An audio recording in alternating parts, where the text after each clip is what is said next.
Inilah sosok pria warga Gunung Kidul yang memiliki nazar jalan merangka usai jalan desanya diperbaiki viral di media sosial. Kisah tersebut viral di media sosial, salah satu diunggah Instagram undercover.id yang memperlihatkan aksi pria jalan merangka tepati nazar 9 tahun silam.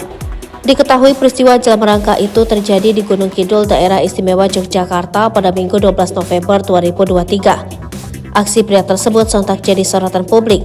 Lantas siapakah sosoknya? Pria tersebut bernama Ngatimin yang saat ini berusia 52 tahun.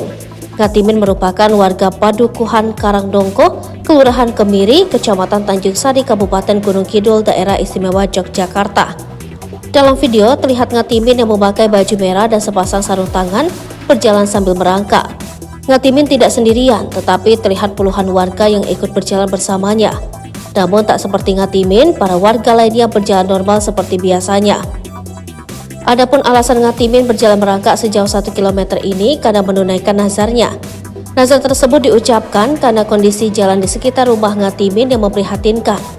Ngatimin mengaku nazar tersebut ia ucapkan pada tahun 2014 silam, ketika jalan di sekitar rumahnya berupa tanah dan batu. Jika ada yang ngaspal jalan dusun kami, maka saya akan jalan merangkak sampai balai padukuhan, desa atau kelurahan, kata Ngatimin. Nazar itu saya ucapkan sejak tahun 2014, sambungnya. Ngatimin menjelaskan selama ini jalan di desanya itu hanya berupa batu dan beberapa bagian sudah dicorblok. Hingga pada 2023, melalui aspirasi kepada salah seorang anggota DPRD Gunung Kidul, akhirnya jalan tersebut diperbaiki. Sebelumnya, jalan dari rumah saya sampai balai padukuhan belum pernah diaspal. Sudah ada talud dan corblok sekitar 1000 meter, kata dia.